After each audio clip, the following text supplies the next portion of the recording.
This is a podcast where real doctors discuss fake medical situations. That means that unless you're streets ahead, this podcast is not medical advice. If you need medical advice or medical care, please contact your doctor. Hi, everybody. I'm Jackson Bain. I'm Johnny Kolosinski. You might remember me from such podcasts as You Can't Disappoint a Picture, Celebrities in the Real World. This is Hi, Everybody, a Bad Medicine podcast. Every week we talk about what Hollywood gets right and wrong about medicine and how the body works. You can find us online on Facebook, Instagram, and Twitter at Hi Everybody MD or by visiting www.hieverybodymd.com. You can also leave us messages, text us, whatever. 530-DOCTORB. That is 530-DOCTORB. Originally, I was going to say the B stands for bites, but Johnny says I should pick something that is the worst, so I say Britta. Britta's the worst. She's the AT&T of people. What was your you might remember me from? Okay, well, Wow, that was quick. Yeah. So first off, hi, Dr. Greg Winter. Hi. Hey, what's up? We are discussing this week Season 2, Episode 6 of Community, Epidemiology. And my fake podcast was when Troy meets LeVar Burton. What was it? In Community, you can't disappoint a picture. Because he was supposed to get a fake signed picture of LeVar Burton. I get it. And I like it. And then he met LeVar Burton. Yeah, and then he cries. Never meet your heroes. Yep. But you know what? This is probably one of the best ways to start Hortober. Yeah, it is definitely one of the best ways to start or continue, depending on when this episode comes out. Yes, touche. For us to start recording Frightening-tober. Hortober. It feels like you're really just not on board for Hortober. I just want to be real clear. I'll be fine. Hortober. All right, But it's a combination of horror and October. Yeah, and this has nothing to do with the other things that you do. And sometimes when I speak very quickly and I drop certain syllables. Hortober. I mean, it's Hortober. You can't do Hortober. It doesn't sound as good. No. It's Hortober. It's Hortober. And also, like, we've been doing Hortober for 4 years. We have. I think we have precedent that we can say Hortober and mean it in a non-judgmental way. It is because we like horror movies and because it's and October. horror TV. Jackson, this episode has been on our list for a long time. Yeah. Why is that? Because horror and zombies and food poisoning, which is so hot right now, like vomiting and diarrhea. Oh, man. So many cases of that. Oh, really? Oh, my God. And then just... Wash your hands, folks. I mean, seriously. Also, if you go to a pool at a hotel and it says, don't go swimming if you had diarrhea in the last 48 hours, really follow it.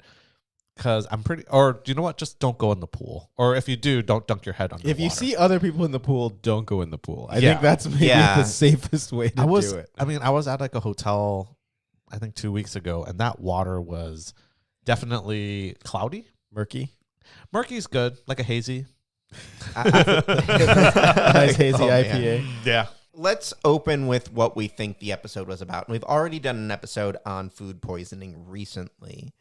Oh, yeah, we did. Literally the last one we recorded. Yes.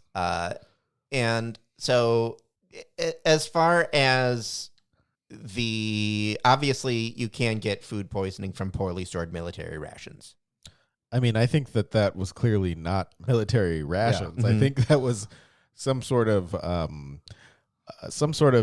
biological experiment. Right. And I really enjoy the principal reading the code phrase into the phone, which immediately goes to whatever Reconnects. secret. Yeah. It's just like click, click. I also, Jackson always brings it up, but that guy has an Oscar. Yeah. It's worth knowing that the dean, Jim Rash. the Jim dean Rash has an Oscar. And What did he also, write? he deserves it.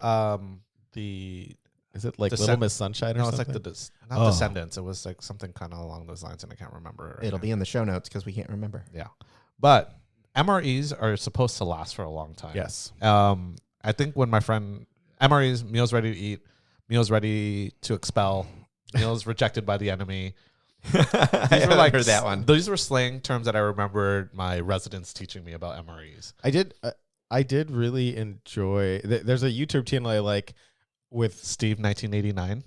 I don't know. It's a guy who just sits there and eats MREs. Yes. Yes. Okay. Wow, we have a very similar YouTube. Hey, how do you feel about hooves being cut open so that the pus can come out? You mean the Hoof GP? Yeah, I appreciate it. I Yeah. appreciate the hoof GP. The Hoof as GP well. is great. No, but I actually like that MRE channel, and like, so part of that is MREs are designed to last forever. They're basically designed Shelf stable. Yeah. Yeah. They're designed for military personnel who are in the worst conditions possible to be able to eat something, and it has to be calorie dense, and then it also has to be like tasty. And there are some pretty interesting websites of active duty people going through and explaining like how to trade your rations to make better food. You like basically. get the Mix and jalapeno match. cheddar. Yeah, exactly. Mix and mash. So yeah, I mean, just like anything, there are good and bad versions of it, and MREs it's food like anything else. Yeah. Food is in quotes. Yes. And I think the food that they had all came in kind of like party trays, which is not how MREs are packaged in No. general. They're usually packaged in very waterproof. Yeah, seal. waterproof, like vacuum bags. It is a 1-person meal, and you cook it by basically adding water to the main compartment, which And hoping you have hot water. Well, they have the heaters. it's auto okay. heats, yeah. yeah, they have like a little. It's a heater really it's a package. very strange thing, and like also if you've never had one, it's kind of good, and then you have like a second one in a row, and you're like, I get why these are not not so good. Generally, when you have the first one, it's because you're on a camping trip and you need something calorie dense. And I mean, at but least in my experience, the other thing is like you never need anything that calorie dense. If you are not in the military, you do not need an MRE. They are convenient and it's easy to store, and also like it's not going to kill you, so that's a good easy way to go. And to it takes eat, a while but for it to go bad. Yeah, it takes a long time, especially if you don't. As long as you don't puncture the bag, as long as the bag is intact, Or get it wet. you can get it. If the Oh, yeah. bag's If intact, the bag's you can intact, get you it can wet. get yeah, it that's wet. Gremlins. That's No, we're not talking about muggles. Do not feed your MRE your after MRE dark. after midnight. that's very confusing. It is very confusing. And then it kind of goes on, though, in that episode where Pierce gets really sick, and they describe him as sweaty and puffy. Which he does look sweaty and puffy. Oh, you skipped over, I think, a pretty important thing, which was the first. I mean, this would probably be chronologically the first mention of human centipede. Oh, Yes. my God. I forgot about Yeah. that. I was saving that, but the dean in his voice notes talks about checking Netflix for something called Human Centipede. Was it ever on Netflix? I don't think so. Inaccurate. This was like 2009, 2010. It might have been in the DVD delivery system. Ooh. Oh, that certainly is. I don't think it was ever on streaming. Yeah. I think when I saw it, it was either on iTunes. HBO or Hulu. I saw it on iTunes because I still own it. And You still own I'm very upset. even though you can't access your iTunes anymore. No, it's still there. Oh. And it's really upsetting that when I look at movies that I've purchased a few movies for this podcast. Oh, wait, but you can't get it through Apple TV even though Oh, no, you have it you on can. iTunes? Oh, okay. You can. But So- do you have so- to rebuy it? No. Okay. So you can watch it again if you really want So to. you're saying that when I go home, I can use your login to watch Human Centipede again. Yes. and decide how medically accurate it is. I will sit down and really figure out what the question We will have a means Greg to me. Winter solo episode. Did we all watch that one together? Yes, we did. I think we did. Oh my God. That was Courtney there? Probably. I think so. She probably hated us. This was at your old place before we had the good microphone. That is true. So yeah. we kind of, We need to do a revisit. yeah, I'm sick that day. I mean, it's You got an food easy poisoning? one. It's an easy one to do.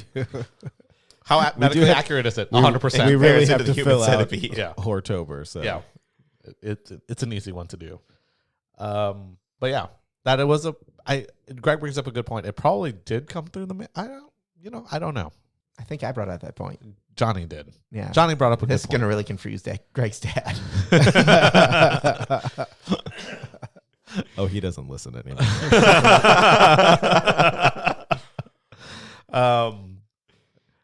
Where were we? So we were talking about, we were talking about Pierce's symptoms. Yeah. Sweaty and puffy is definitely a good way to describe when someone gets the stomach flu.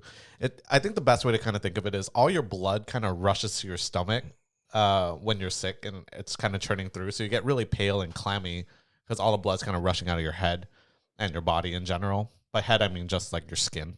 And it kind of explains why sometimes when you have a fever, your hands and your feet are cold too, is because all the blood's kind of rushing to the middle of your core, trying to like increase the temperature there. So that's why you get the clammy cold hands sometimes too.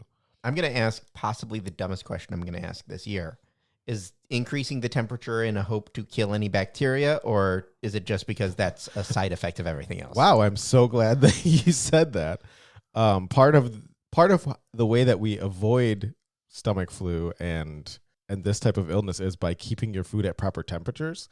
And so when you violate, I mean, that's why there are people that come in and check those things at Buffet places lines. that serve food, because if you do it wrong, you will get people sick, and you can get a lot of people sick. You usually can't get people sick to the point where they're really going to bite people at a party. Anybody, but it's going to, I mean, you can make a lot of people really, really sick. And part of that is not just the bacteria itself. It is some of these bacteria actually They thrive at different temperatures. No, they make toxins. Yeah, they make toxins. Oh. Yeah. These are actually real toxins, not the ones that Gwyneth Paltrow talked about, or the ones that you can expunge from your body with onions on the bottom of your feet, which I actually had a patient last week that actually did it. Oh, and if you ever see any of those infomercials with like, insert whatever culture ancient medication and look at all the toxins you pull out of your feet, that's not a thing. You don't pull toxins out of your feet. That's what your liver's for. It does not. Those things do not work, and it is not worth your time and money. You can see black stuff on a piece of paper, though. Yes. It's not toxins. No. It's foot gunk. I mean, it's probably just A chemical sticky reaction. stuff being. It's like there's so many things it could be. You're not pulling anything out of your body. Your skin is like basically designed to make sure things like that can't be pulled through the skin. Yeah. But So in general, raising the temperature, your core temperature is to kill bacteria or kill whatever pathogen you have, or make it less likely for it to replicate quickly. Okay. In theory, it can denature proteins and affect how it kind of replicates in general. Will that 5 or 7 degree difference really do that? Because I know that like the temperature danger zone for food. Hi, I'm a guy with a podcast. Of course, I worked in food service. It is like 140 is you want it to be above 140 or below 40. I mean, so then think about that. It's not like a multiple degree difference. It's a 1 degree difference. Like if you are above this, you are safe. If you are below this, you are not safe. And then there's even within that, there are ways to be less safe and more safe, but there is a safe temperature that you need to cross. Things like pork have a very specific safe temperature because in pork, there's a high probability of some parasitic worms that you just want to. If you kill them, it's fine. If you don't kill them, your brain's gonna have a bad time. It's gonna have a bad time. I really, I'm not going to talk about how much I like medium pork chops because I mean that's fine. Like many things, know There's your risk. know your source. Yeah. Do not buy meat off the back of a truck. Yeah. And if you are a person in America, at some point, someone's going to try to sell you meat off the back of a truck. Don't buy that meat. You don't want that sweet meat. It is not worth the small savings that you will get. Yes. Because you're going to lose a lot in bodily fluids. Yes. Very quickly. I think it is worth noting that one of the big things is actual bacterial toxins. Basically, as some of these bacteria get shut down, they release sort of their protection mechanism. These toxins can actually last at much different temperatures. So it's like if you can avoid the danger zone, then you're fine. But if you don't avoid the danger zone, then you're screwed over multiple things. Like you can heat it up after that, and you can not be able to destroy the toxin. It's very different like after E. the toxin. coli. E. coli is probably the one that we're taught the most about, and that one causes. Oh, Jackson, be serious. That comes with fried rice. There's another one called Be Serious. Yeah, Bacillus cereus. It was a really bad pun. But that is definitely one that comes with specifically fried rice. that's the one where if you reheat and then recool rice. Yeah. Yeah. Okay. And it's fried rice is like the key. And I don't know why. Probably because the bug is racist. It's because that's how you get things. Like you have rice sitting around that's not in the either hot zone or cold zone. Mm-hmm. So It's in the room temperature zone. it's in the let's create bacteria zone. And then there's E. coli 051 or 0157, which causes like kidney Hemorrhagic. failure and hemorrhagic stuff.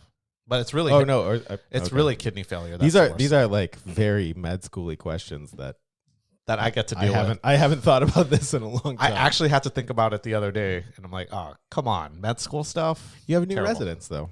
Well, you have medium residents. I have medium residents that are far enough from med school that they don't remember that stuff, but I have to remember it, which is terrible. So would you prefer a medium rare or a medium well resident?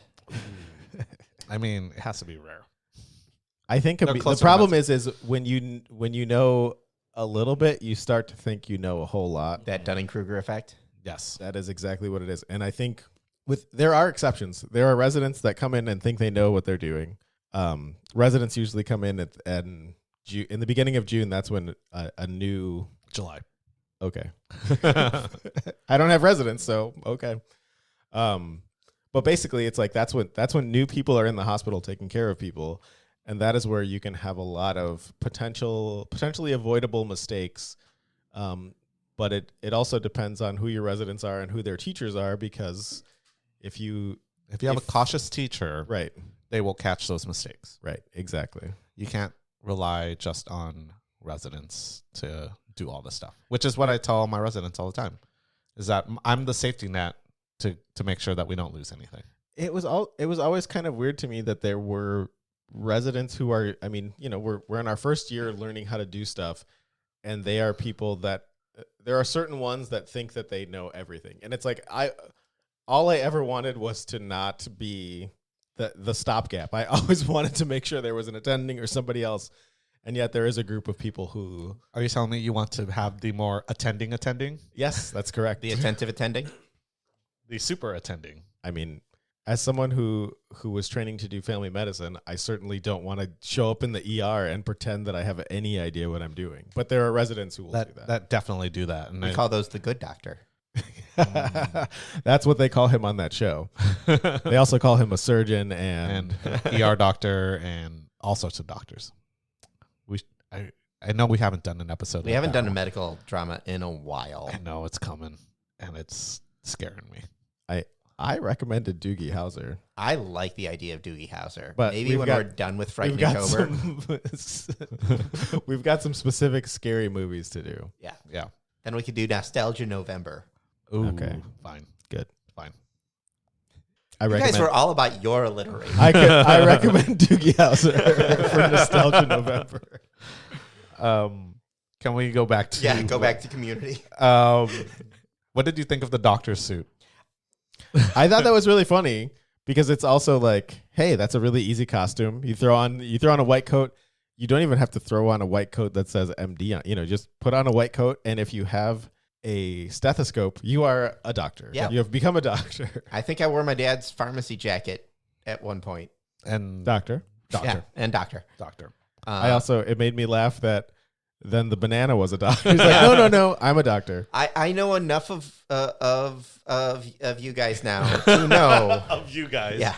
I was out at a gathering for my work, and the gathering was specifically so that you could meet each other, because it's a thing that hasn't happened in a long time.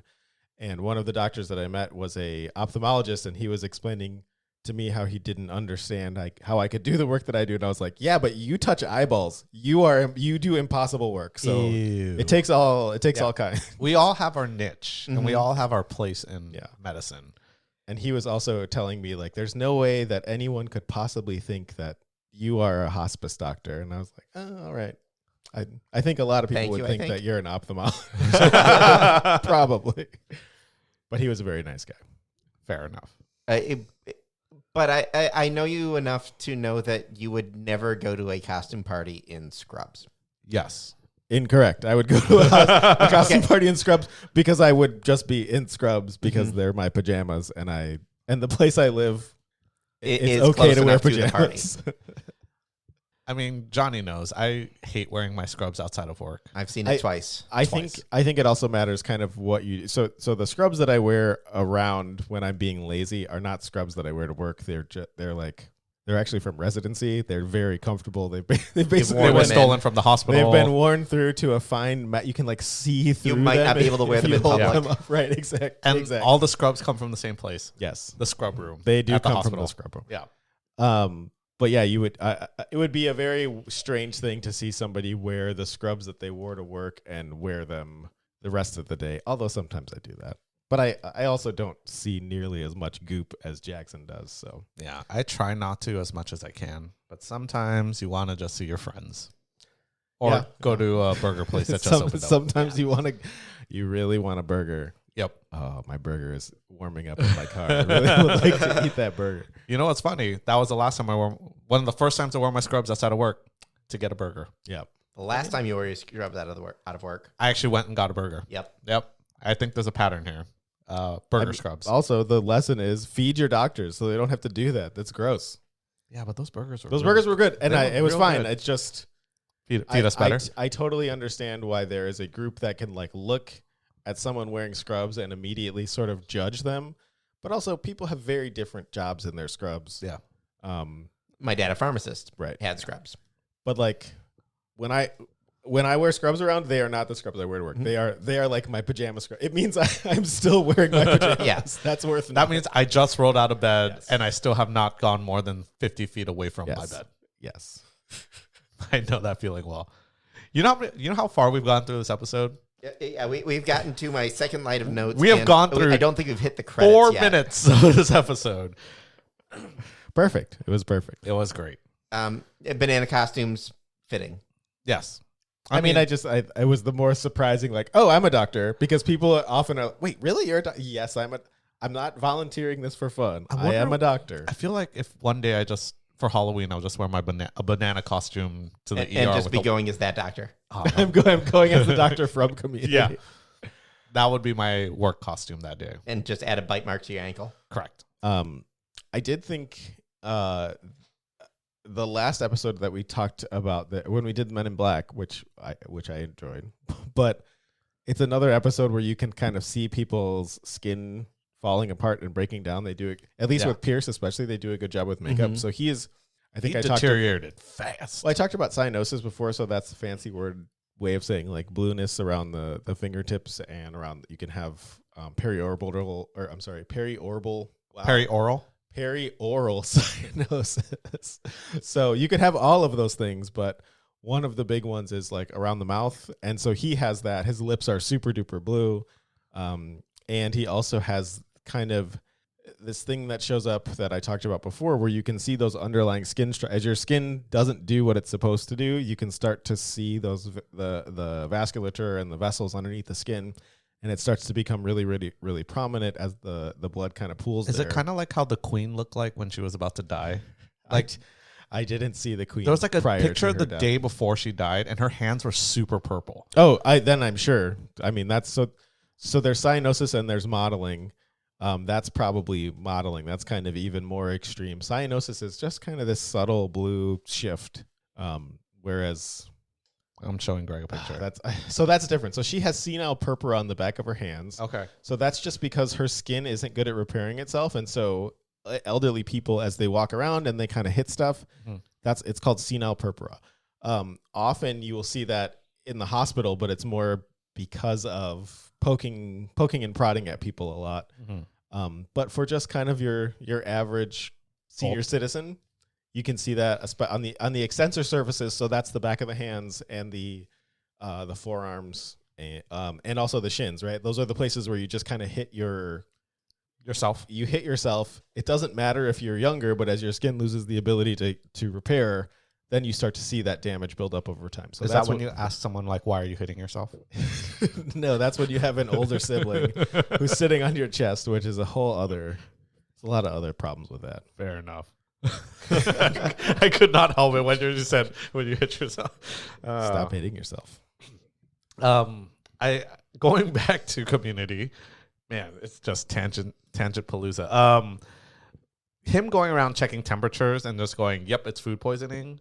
Not all food poisoning gets fevers, is what I've learned, especially recently with enterovirus going around the community quite a bit. But when fevers are part of an illness, it is an easy way to do screening. And I think as I did more traveling, it's very interesting because most ports of entry, that is part of how they do their screening. They're using auto screeners. You can even see the the temperature reading that they're doing on a computer screen. You can like see yourself walking up like, oh crap, I'm going to get pulled to the side. But it's also, it is a good screen, right? It is a vital sign. If you're not matching what's normal, then you should at least be pulled away for some secondary screening. Yeah. That has happened to me a few times at the airport now. I've had more trouble with the fact that I'm not carrying a bag than anything else. Like that gets you pulled over. Really? Yeah. For me, it was wearing a hoodie. I've not encountered this. Oh yeah, Jackson, you've had problems wearing a hoodie, huh? Not as much as others. Johnny, you didn't have any problems? No. That's surprising. No. I've been fine.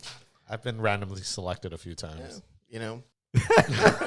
Yeah, so I mean, screening is one of those things where we are using technology to do some of the hard work for us, and then you have to step in and do the next part of that screening. Like, is there a reason that you didn't get through the screen? Exactly. Correct. That's the thing. Like that's what screening is. Screening isn't you catch everyone 100% of the time. That's you are. There's a pre-test probability, right?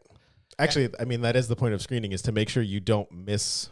You miss nobody, right? Yeah. So you have to cast a wider net than who's going to come back actually positive. And they did a good job isolating all those people until Starburns walked in. I think they did a good job of isolating people numerous times until somebody did something stupid. So that would include Starburns walking in. That would include a thrown ice skate. That would include Jeff Winger just not feeling it anymore. That suit was really expensive. It was a nice suit. It was a very nice suit. But Starburns gets bitten. And it kind of triggers the whole thing. A lot of hysterical screaming. And then the weird thing I noticed is everyone tried to go for the neck for bites. But the only bites we saw were bites on the hand. And did you guys take notes on what the actual variation was? Like it was a rabies something or another? It was a rabies-like pathogen that affects the prefrontal cortex, which causes aggression. Okay. So that one of the a lot of things that you will study in med school when it comes to brain stuff is it talks about the frontal cortex. So the frontal cortex is where your it's where your body does it's inhibition. Thank you. It is inhibition. So the thing that the story that you normally hear about is Phineas Gage, who is this guy who was a railroad worker and got a spike through his head and it destroyed his frontal cortex and he became like a gambling horrible addict who like did. When you say horrible addict, what did you mean? He destroyed his family. He meant sex worker addict. in this case, that's what he meant. Because basically it changed his whole personality. He became very impulsive. He couldn't control what he was doing. He just did a lot of things that were out of societal norms. It's like your frontal cortex is what it's the regulator. It puts the thin layer of veneer over this is acceptable versus this is not acceptable. I think we're learning a lot more about it. That things are not quite as simple, but it is a very compelling story because evidently this was someone who was very much known and a good worker and like a good quote unquote Christian person, whatever. And he gets this railroad spike through his head and suddenly, everything changes. You can't stop him from doing all the fun stuff. Yeah. So he got very impulsive and just did all this stuff. So this whole virus that they're describing. Also, there's pictures of it. You should look it up. They're great. But the whole point of this virus or pathogen or whatever thing that's going on is it basically just made everyone more aggressive. Yeah. But they also forgot how to speak.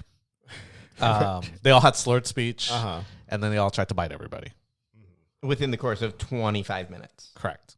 Which, I mean, it's worth it to understand that when there is a pathogen or something that moves that quickly, it does mean that it's going to burn itself out quickly because people can't be infected long enough to really spread it, right? Yeah, either they're going to recover or die. Yeah. Yeah. And in this case, no one died because it's a TV sitcom. Correct. Yes. I think, who came up with the plan to mess with the thermostat? Abed. Because he wanted to break fevers to make everyone feel better. Maybe. I think that's what they... I can see the look on your face that you're not happy with. No, I'm not. It's kind of one of those things where I think he said if you turn down the temperature, it'll break fevers and then it'll kill the pathogen itself, which makes no sense at all. But it reminds me of the opposite when I hear families go, I sleep without the AC on because it's going to make you sicker. Oh, man, I wish I had AC. But families will willingly not turn on their air conditioning because they feel like it will get them sicker too, because the cold will counteract the fever, and then therefore your body can't fight off the infection anymore. But they're willing to still take ibuprofen and Tylenol, which is literally supposed to stop the fever. And I mean, when it comes to the people that are vulnerable to things like a high fever or secondary things that come along with a fever, that's elderly and children. Those are people that often do not have control of the AC. Like, so basically you are at the whim of people that are making bad medical decisions. Correct. Right? Fevers are not dangerous. I will say that till my face turns blue. But unless it lasts more but than heat 5 stroke days. is dangerous. And Heat that's stroke's where dangerous. old people and little kids, I mean, that's where toddlers And we saw that, and the elderly, that's where they get in trouble. and we saw that a lot during the heat wave that we had here in San Diego, when I laughed because our heat wave was 90 degrees. I know that was it was 90 degrees in San Diego City, but as far as San Diego County, it was getting up to 115. Yes, and people were not sleeping with air conditioning or having air conditioning in the house because they were afraid they were going to get their children or family members sicker by turning it on while they're sleeping, which is not true. Which is right up there with like fan death. Yes, fan death is also another thing that what's fan death? So there's a Korean myth that if you sleep with the fan on, it circulates the carbon dioxide that you expel and it will suffocate you and kill you. And there are actually public PSAs in Korea telling you don't sleep with the fan on. I'm laughing because in 6th grade, my friend Kate and Angela made up this song that was "Don't Get Your Hands Stuck in the Fan." It was like part. They like made a Was PSA. there a dance? No, yes, there was a dance. It was a PSA for a book report they were doing, and it's. Of all the things I remember from grade school, I remember "Don't get your hands stuck in the fan." They were just jumping and like not getting their hands stuck in the fan. It's pretty funny. I mean, valid. It's a valid PSA. Yeah, it was pretty good, and it was like out of nowhere for a video project that they were like doing their video project, and then in the middle of it they just had a PSA about not getting their hands stuck in the Like literally like brilliant. G.I. Joe They're style. brilliant. Okay, they're brilliant. Fantastic. I mean, if you're going to take one thing away from this whole Don't episode, get your hands stuck in the fan. Very. I found the title to this episode.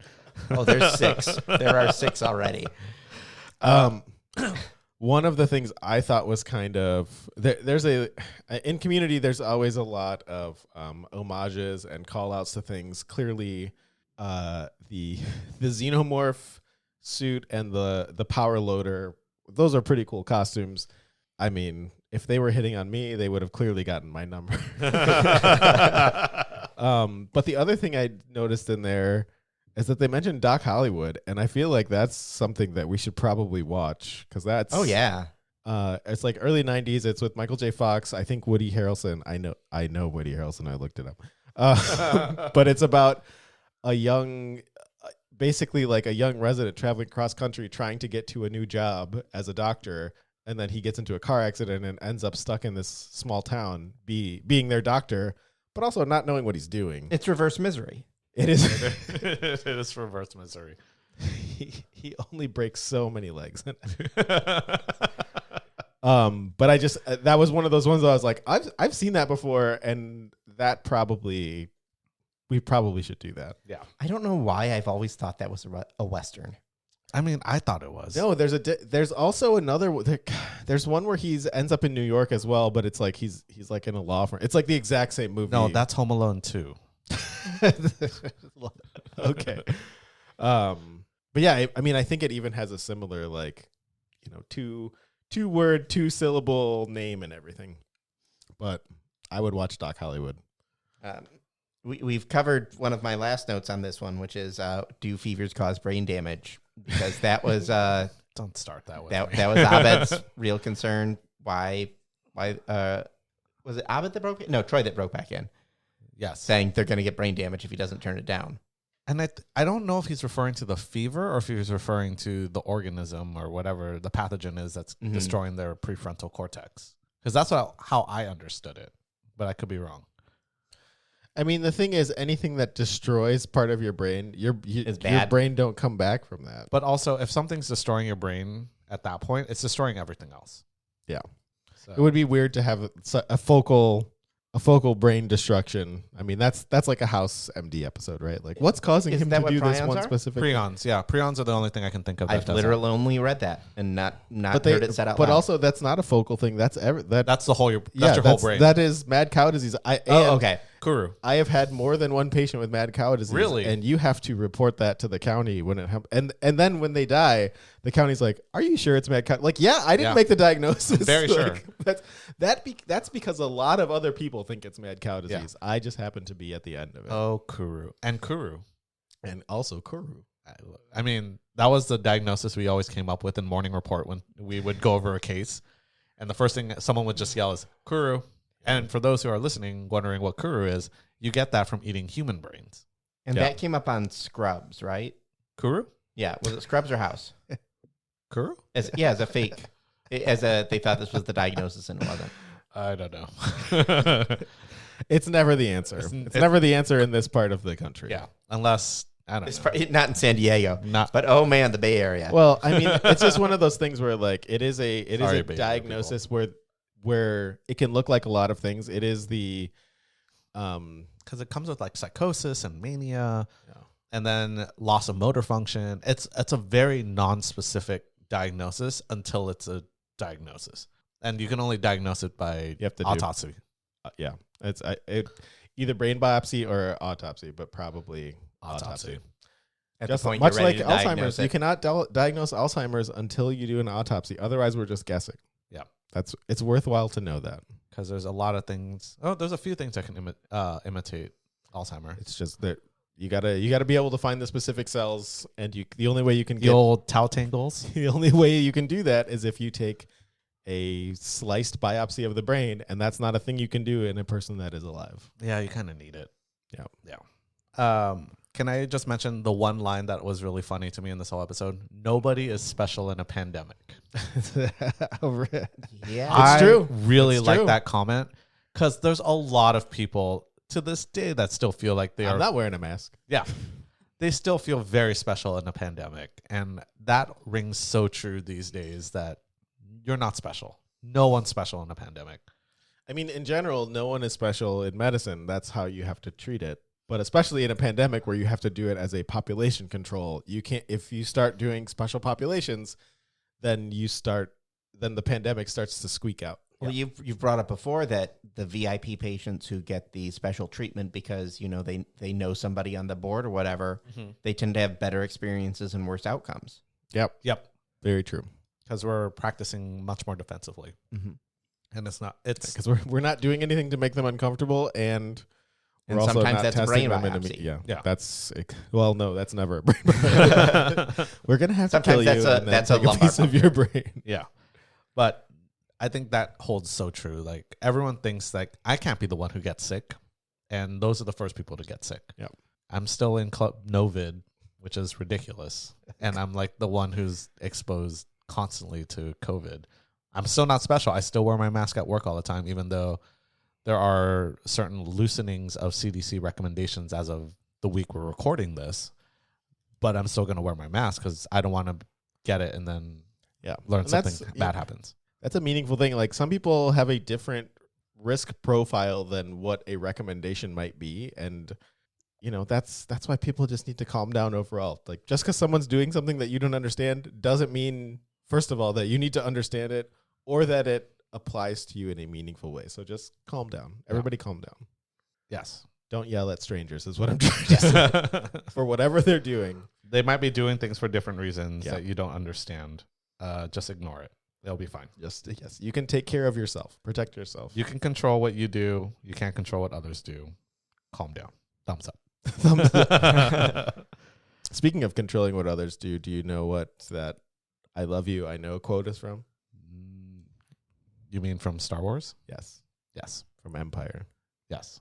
It is from Empire before he gets frozen in carbonite. Yes. Yes. That's that quote has many meanings for me. That'll be on Star Warsologies. Yeah. I really like that. I mean, that's how you know Han shot first. Like that's that's his response to someone saying "I love you." He says, "I know." He cares more about himself. No, I mean, he knows what he's doing. That's why he shot Greedo. Yeah. And also the angle of the laser. I mean, there's sense. so many reasons. There's so many reasons. But that angle of the laser just made no sense at all. This is not a ocular ballistics podcast. So Greg had one important question. I do have a second one. Wait, before that, Okay. can I just mention one thing? If everyone lost their prefrontal cortex, why does everyone still have their own personalities? Because Annie was reading and Greg was texting. Greg was What? not texting. Jeff was texting. Yes. Jeff was You're texting. just that. You're that that beautiful. was kind of the best part. Is Jeff is texting, then all the zombie stuff wears off, and he keeps texting. I mean, very well written episode. Mm-hmm. Yeah, they know what they're doing. Yep. Okay. I do have, like I said, another question. Something called the human centipede bills itself as 100% medically accurate. If that's the case, and that's our baseline, how medically accurate is Epidemiology, the Halloween episode of Community? Dr. Greg Winter. Doctors don't wear bananas. I mean, this feels like about the 70% mark. Like there are some ideas in there, but all of them are wrong. None of them are flushed out in a way that matters. I mean, I'm gonna say 42%, just so Jackson has to write it down. God, why? I'm writing it right now, actually, because I have to keep track of all this stuff. I was actually going to say 70. Yeah, well, Now I'm going to say 70. You're wrong. I'm going to say 70 only because it is less accurate than the human centipede. A lot of the bleeding made no sense because everyone got bit on the neck, and they bit on some real juicy necks. And I think that's because, I mean, another reason why 42%. You're welcome. But, biting someone on the neck looks great, but also it's more annoying makeup to do. So then you end up with a bitten arm. yeah, that is true. Arm bite. Fine, 60%. I will stand with that. Is there anything you would want to do to make this more realistic? I think the thing that is the most realistic about it is, so if you watch kind of the classic zombie movies, especially Nightmare of the Living Dead and Day of the Dead. Okay, so Day of the Dead is an incredible movie that is worth watching. And it's partially because they do practical effects, but they also deal with a real thing about any zombie apocalypse, which is like the zombies are tertiary to what's happening. The real thing is like human beings can't deal with Stress? They can't deal with stress. I mean, think about all the stuff that happened during the pandemic where like literally friends would yell at you for stuff for no reason. It's just because like we're not really capable of handling long-term stress. And so any zombie apocalypse is these very long-term stressful situations where people are trying to figure out, are we going to get rescued? Is this all that they're, I think Day of the Dead really, that movie's really eerie. It's totally worth checking out. And although the zombies are around, it's during a time when it seems like this particular group of people has sort of their zombies under control. And it's just when random humans go crazy and like, oh, we're gonna let some zombies loose inside of our safe area. Like, why would you do that? Like, just because I'm over it. Yeah. Which is people just get tired of it. Time to go crazy. Yeah. I got nothing. Yeah, anything else we want to add about it other than that Day of the Dead needs to be added to our horror movie tober? Should everyone do their best George Takei impression? Oh my. Oh my. Oh my. This is the best use of George Takei except for any and all other uses I love of George Takei. He it's also always Takei. weighs in. Also, if your exactly name- when he It is should. Takei. But also, if your name, Takei. I'm sorry. but also if your name is Kevin, you really should watch this episode. You Yes, really should. yeah. It would be helpful. There's a special gift for Yes. all Kevins that listen to this episode at the end of this episode. At the very least, you can Oh, set up a new community. voicemail. Yeah. And no one will ever listen to it because no one uses voicemail Yeah. ever. But great episode. I think it's a great way to kick off or continue Hortober. Kick off for us. But it's a fun episode. It kind of sets the tone for what horrors we have next. Nice. Do we have? Well, it's probably not worth talking about if we don't know where this is coming out. But do we? Yeah. Do we have I- plans for the month? Well, you Yeah. recommended Beetlejuice. I did recommend Beetlejuice. We better do Beetlejuice. And we can't not do Morbius. I mean, we are going to do. It's true. It is Morbin time. Yeah, I think so. Here's the plan. I'll just release this this next, and then following, it's going to be Morbin time. Oh, God. Okay, sounds good. I better start watching. Oh no, we need to watch that one together. You're gonna have to push through it. We need to watch that one together. We need to suffer through it together because there's strength in numbers. There is. I agree. Barely. All right. With that, we will be back with more frightening content next week with Hortober. Happy Hortober. Happy Hortober. Bye. Bye.